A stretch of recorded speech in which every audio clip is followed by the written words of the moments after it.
Chapitre 136. Le baptême, sacrement des morts.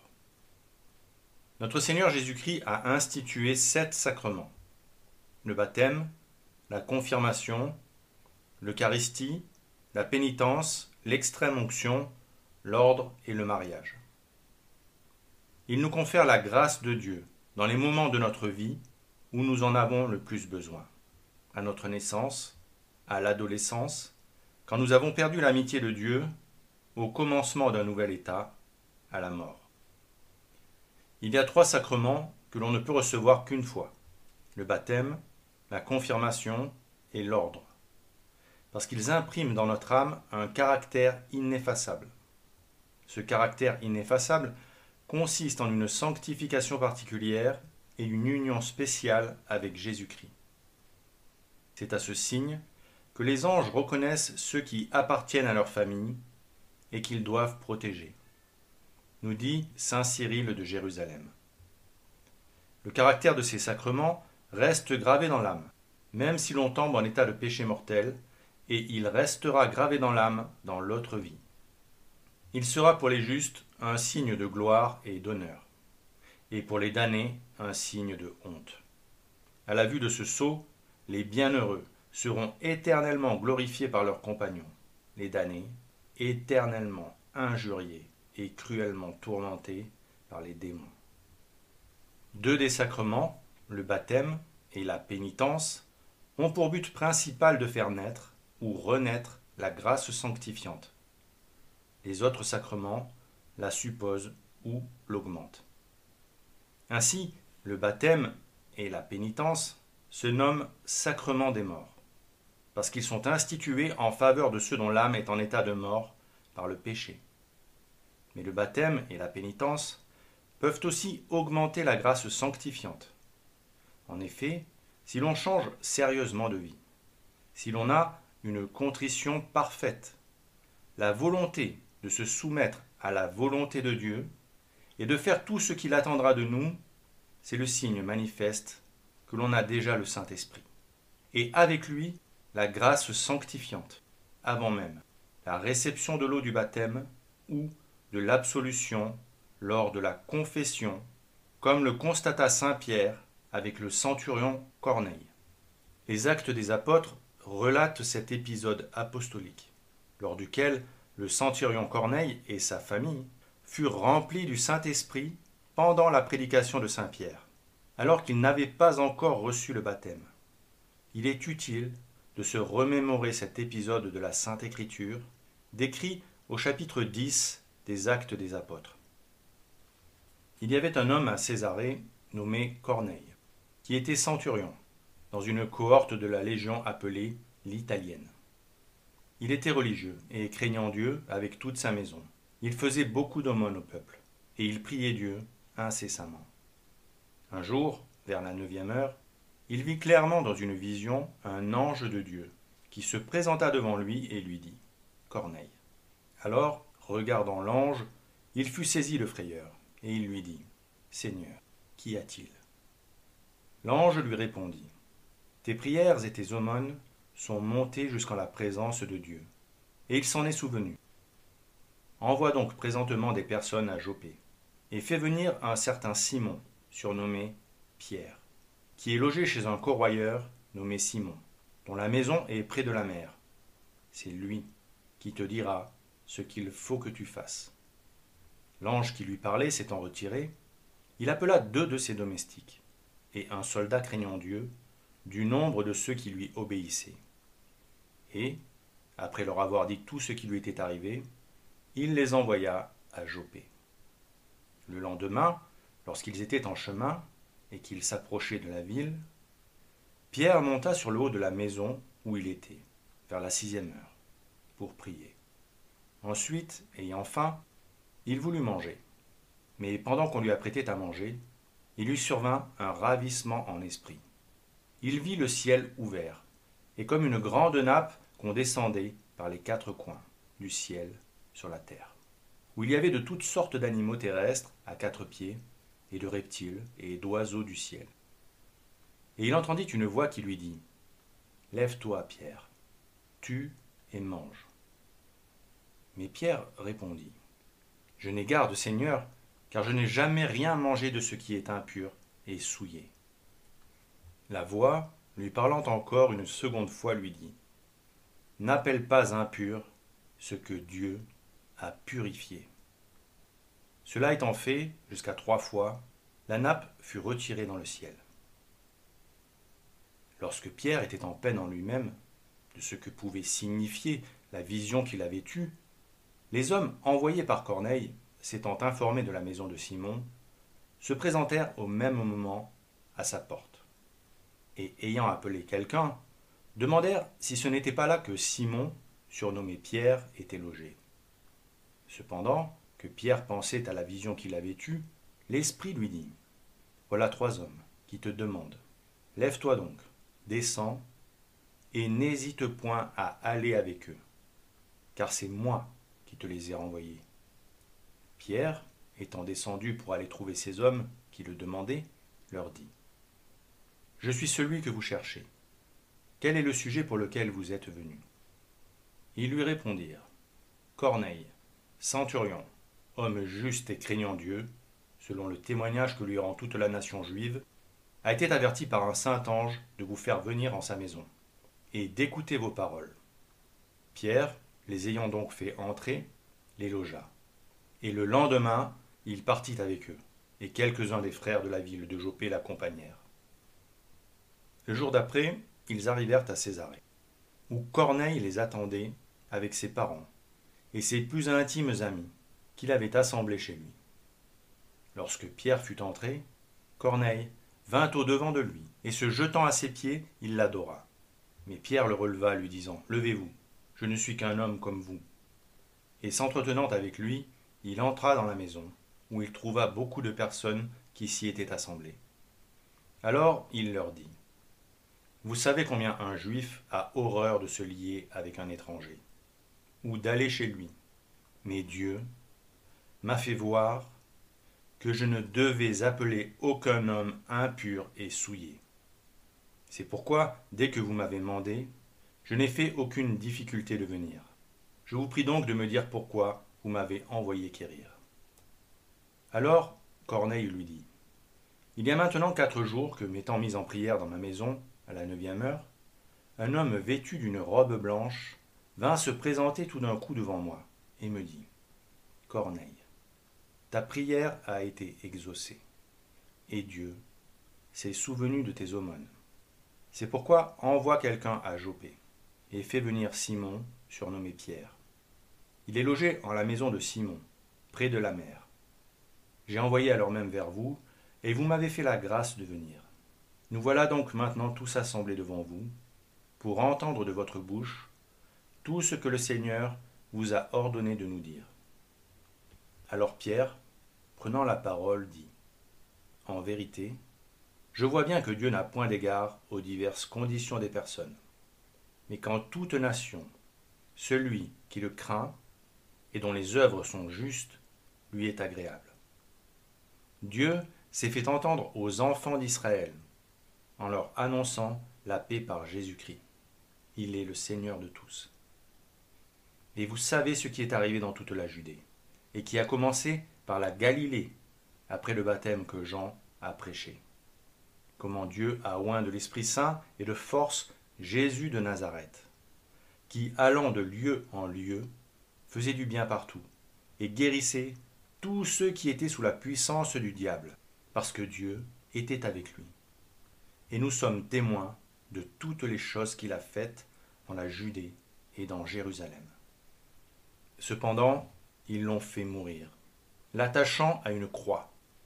Mais Dieu l'a ressuscité le 3e jour, et a voulu qu'il se montrât vivant, non à tout le peuple, mais aux témoins que Dieu avait choisis avant tous les temps, à nous, qui avons mangé et bu avec lui, depuis qu'il est ressuscité d'entre les morts.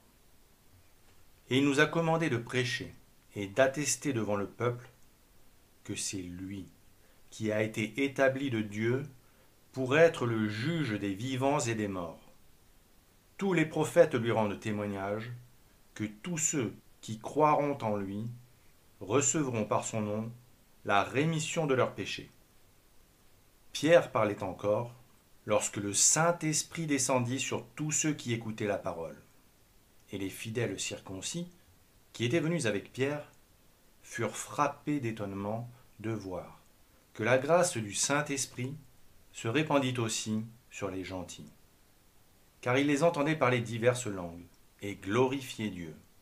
Alors Pierre dit : peut-on refuser l'eau du baptême à ceux qui ont déjà reçu le Saint-Esprit comme nous ? Et il commanda qu'on le baptisât au nom du Seigneur Jésus-Christ.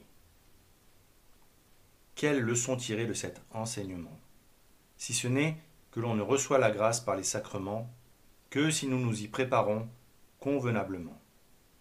Donc, celui qui reçoit les sacrements de baptême ou de pénitence sans une volonté sérieuse de se corriger commet un sacrilège et n'obtient pas les grâces du Saint-Esprit, tant qu'il n'a pas fait disparaître les obstacles qui retiennent ces grâces. Dans ses premiers sermons, saint Pierre demande toujours, en premier lieu, la pénitence et la conversion, ensuite seulement le baptême. Le baptême efface le péché et remplit l'âme du Saint-Esprit. Par la nature, nous naissons enfants d'Adam et nous naissons enfants de colère. Mais par le baptême, nous renaissons en Jésus-Christ, comme enfants de la miséricorde, car Dieu a donné le pouvoir de devenir enfants de Dieu à tous les hommes qui croient en son nom, qui ne sont nés ni du sang, ni de la volonté de la chair, ni de la volonté de l'homme, mais de Dieu. Pour administrer le baptême, on verse de l'eau sur le crâne, en prononçant en même temps les paroles prescrites par notre Seigneur Jésus-Christ. Par cette eau versée, nous sommes lavés, purifiés du péché, pendant que le prêtre dit : je te baptise au nom du Père et du Fils et du Saint-Esprit. Par là, l'homme est purifié du péché originel et de tous les autres péchés.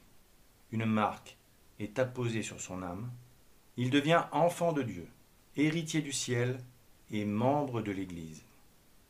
Oui, par le baptême, nous devenons enfants de Dieu, temple du Saint-Esprit.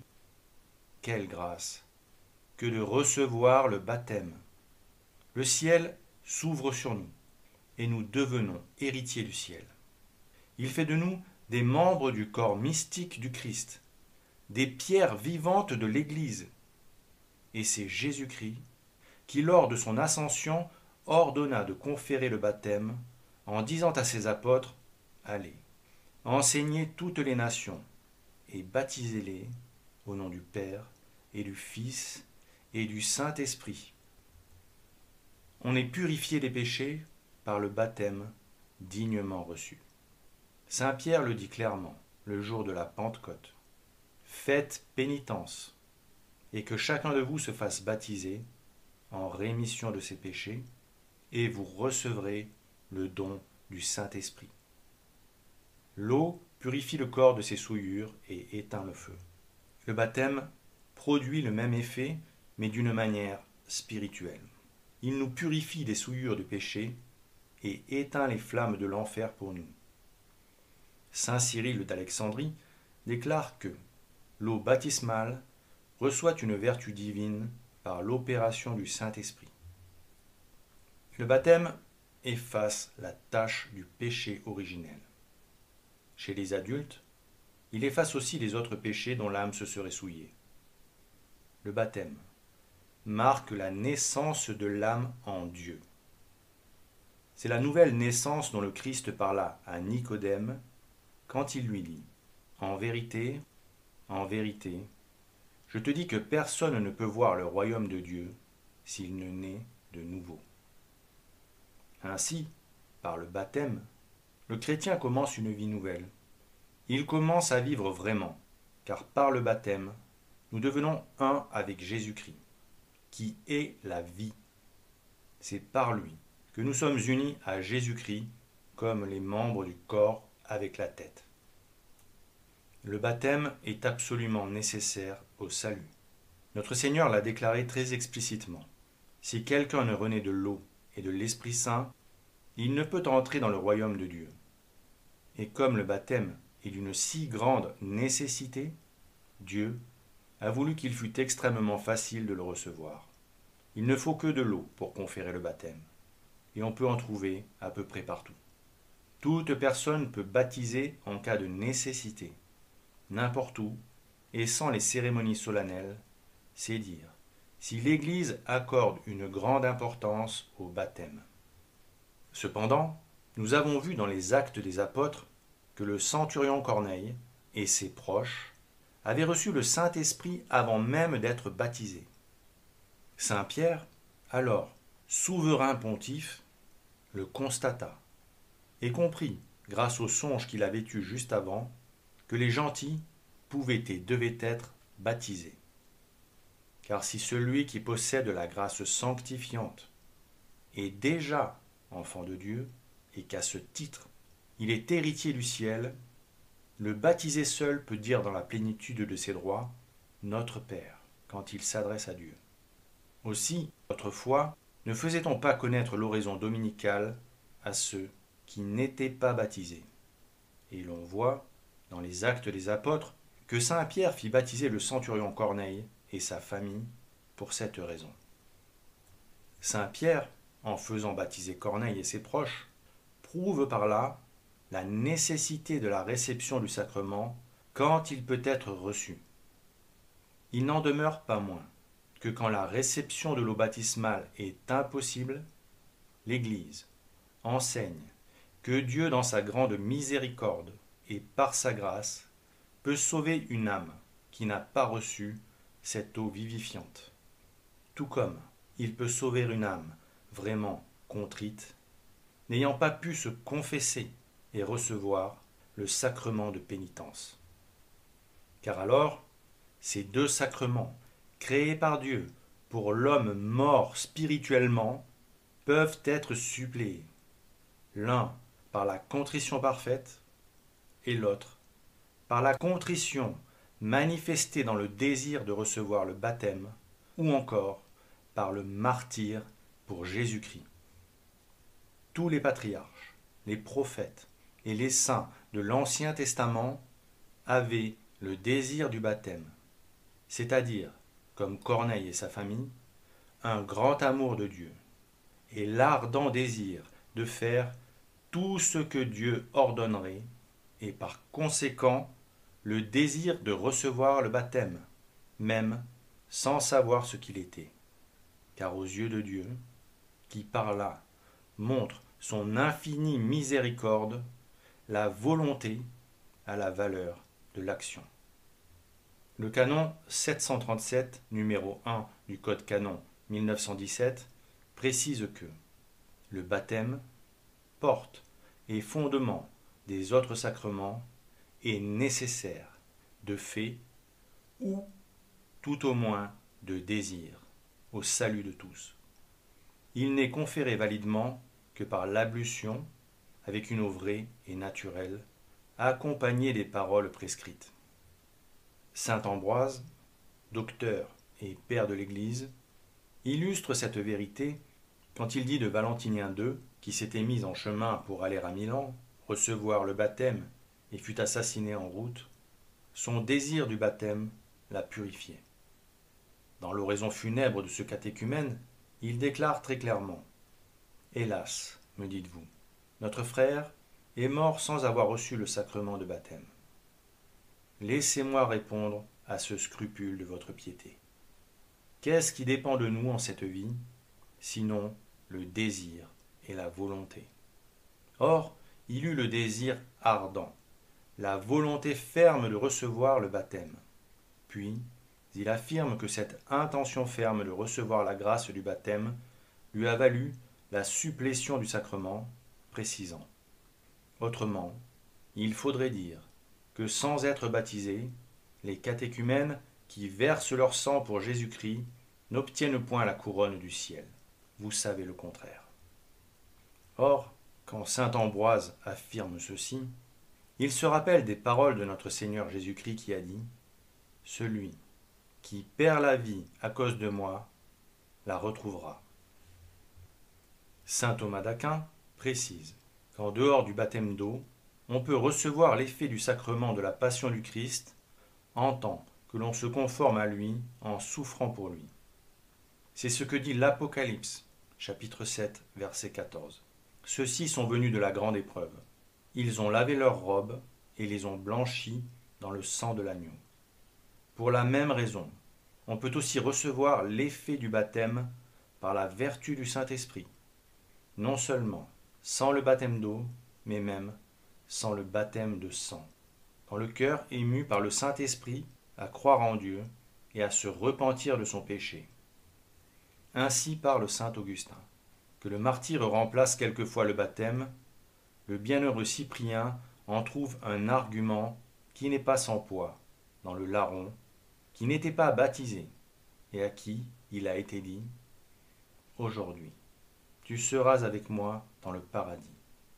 En y réfléchissant de plus en plus, je trouve que ce n'est pas seulement la souffrance subie pour le nom du Christ qui peut suppléer au défaut du baptême, mais aussi la foi et la conversion du cœur si le manque de temps empêche de célébrer le mystère du baptême.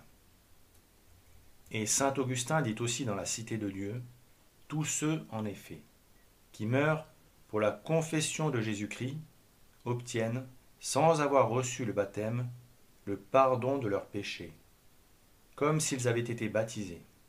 Il est écrit, à la vérité, que personne n'entrera dans le royaume des cieux, qu'il ne renaisse de l'eau et du Saint-Esprit.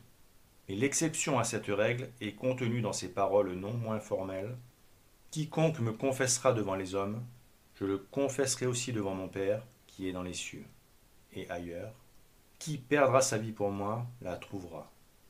Voilà pourquoi il est écrit, précieuse est devant le Seigneur la mort de ses saints. Quoi de plus précieux en effet qu'une mort qui efface les péchés et qui accroît les mérites. Car il n'y a pas à établir de parité entre ceux qui, ne pouvant différer leur mort, sont baptisés et sortent de cette vie, après que tous leurs péchés leur ont été remis, et ceux qui, pouvant s'empêcher de mourir, ne l'ont pas fait, parce qu'ils ont mieux aimé perdre la vie en confessant Jésus-Christ que d'être baptisés après l'avoir renié. Enfin, saint Thomas dit encore que l'effusion de sang pour le Christ et l'action intérieure de l'Esprit Saint sont appelées entre guillemets baptême parce qu'elles produisent l'effet du baptême d'eau. Et le baptême d'eau tient son efficacité de la passion du Christ et du Saint-Esprit. Or, ces deux causes agissent en chacun de ces trois baptêmes, mais d'une façon tout à fait supérieure dans le baptême de sang, car la passion du Christ opère dans le baptême d'eau, où elle est représentée symboliquement, dans le baptême d'esprit ou de pénitence, elle agit par l'imitation des œuvres elles-mêmes. Pareillement, la vertu du Saint-Esprit agit dans le baptême d'eau par sa vertu, qui s'y est cachée, et dans le baptême de pénitence par la conversion du cœur, mais dans le baptême de sang, elle agit par la plus intense ferveur de l'amour et de l'attachement. Selon les mots de l'Évangile, il n'y a pas de plus grand amour que de donner sa vie pour ses amis. Enfin, pour ceux qui douteraient et qui remettraient en cause les enseignements du docteur Angélique, ainsi que celui de saint Augustin, de saint Ambroise et de bien d'autres pères et docteurs de l'Église, le magistère, par le biais du Concile de Trente, déclare « Si quelqu'un dit que les sacrements de la loi nouvelle ne sont pas nécessaires au salut, mais superflus, et que sans eux, ou leur désir, sine eis aut eorum voto, et que sans eux, ou leur désir donc, par la seule foi, l'homme obtient de Dieu la grâce de la justification, bien que tous et chacun d'eux ne soient point nécessaires, qu'ils soient anathèmes. Saint Cyprien de Carthage, dès le IIIe siècle, au milieu des persécutions, employaient à l'égard de ces drôles de chrétiens le même ton. Mais quelques-uns en cet endroit, comme s'ils pouvaient, par des raisonnements humains, anéantir la vérité de l'enseignement évangélique, nous opposent les catéchumènes et nous demandent si, au cas où l'un d'entre eux, avant d'être baptisé dans l'Église, serait arrêté pour avoir confessé le nom du Christ et mis à mort, il devrait renoncer à l'espoir du salut et à la récompense de sa confession parce qu'il n'aurait pas auparavant puisé dans l'eau une vie nouvelle. Et bien qu'il sache, ces partisans, ces fauteurs d'hérétiques, que les catéchumènes en question, tout d'abord, ont la foi entière et la vérité de l'Église, et qu'ils partent du camp divin pour combattre le diable avec une connaissance entière et pure de Dieu le Père, du Christ et du Saint-Esprit. Ensuite, qu'ils ne sont même pas privés du sacrement de baptême, vu qu'ils sont baptisés de ce baptême très glorieux et très noble, dont le Seigneur disait qu'il avait un autre baptême à recevoir. Or, qu'ainsi baptisés dans leur sang et sanctifiés par leur souffrance, ils soient parfaits et reçoivent la grâce promise par Dieu, c'est ce que le même Seigneur déclare quand il parle aux larrons qui croyaient en lui et le confessaient au milieu de ses souffrances, et qui lui promet qu'il sera avec lui dans le paradis.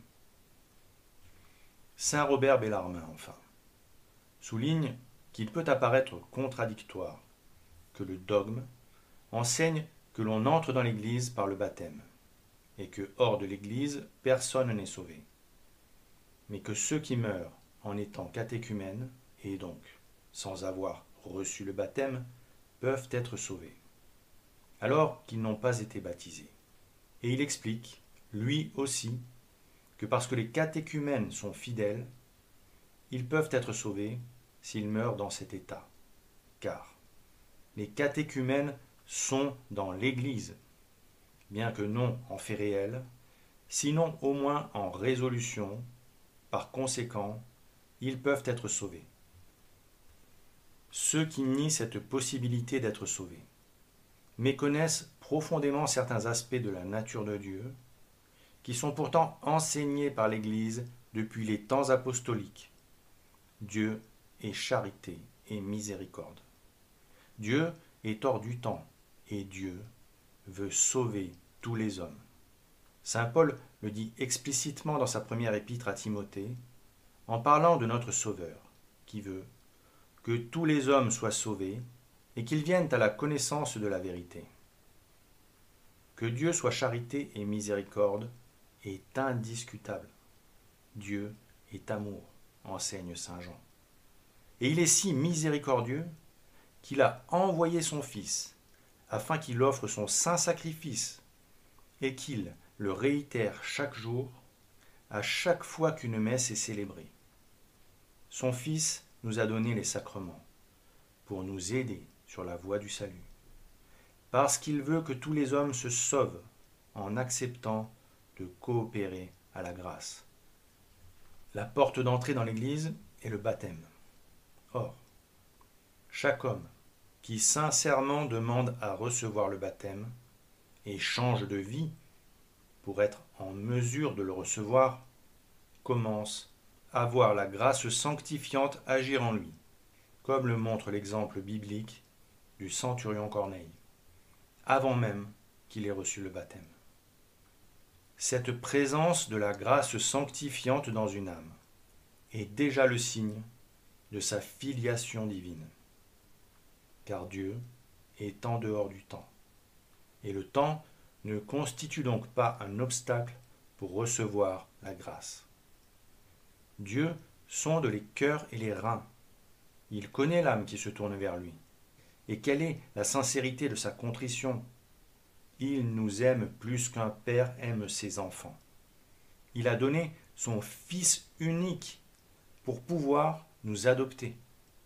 Et son Fils nous a promis, demandez et l'on vous donnera. Frappez et l'on vous ouvrira.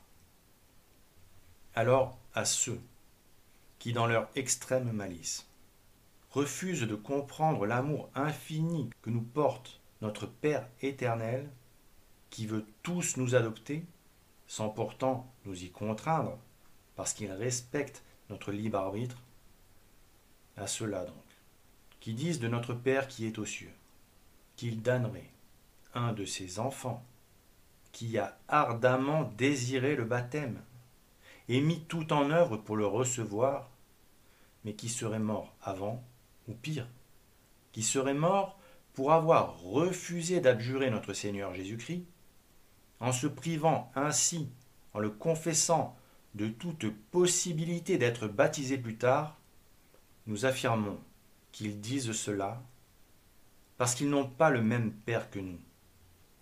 Quand ils prient, celui qu'ils appellent Père est celui qui donne une pierre à son fils quand il lui demande du pain, et qui lui donne un serpent quand il lui demande un poisson. Ce Père n'est pas le Père qui est aux cieux. Son nom ne peut pas être sanctifié, parce qu'il est maudit, et qu'il veut dire ennemi, adversaire. Oui, ceux qui disent cela de Dieu sont les fils du Père qu'ils se sont choisis, en se retranchant de l'Église par leur propre choix, parce qu'ils ont rejoint la postérité du serpent en niant les enseignements de l'Église, en niant le magistère ordinaire de l'Église, pour pouvoir affirmer dans leur grande impiété qu'il faut appliquer à la lettre certains versets et les utiliser, c'est-à-dire utiliser la Sainte Écriture, la parole de Dieu, pour répandre leurs hérésies. Ils appellent impur ce que Dieu a purifié. Et le Seigneur a pourtant expressément dit « N'appelle pas impur ce que Dieu a purifié ». Parce qu'ils voudraient voir l'innocent condamné. Il montre qui est leur Père. Comme lui, ils demandent l'application stricte de la loi, parce que, comme lui, ils veulent voir les autres condamnés. Mais celui qui appelle à un jugement sévère sera sévèrement jugé, car il sera jugé du jugement dont il aura jugé. Et celui qui n'aura point fait miséricorde sera jugé sans miséricorde. Mais la miséricorde s'élèvera au-dessus de la rigueur du jugement. Ils doivent donc revenir dans l'Église pour ne pas faire partie de ceux qui, ayant méconnu le Seigneur ici-bas, lui diront au jour terrible « Seigneur, Seigneur, n'avons-nous pas prophétisé en votre nom? N'avons-nous pas chassé les démons en votre nom? Et n'avons-nous pas fait de nombreux miracles en votre nom ?» Et auquel notre Seigneur répondra « Je ne vous ai jamais connu. Retirez-vous de moi, vous qui faites des œuvres d'iniquité. »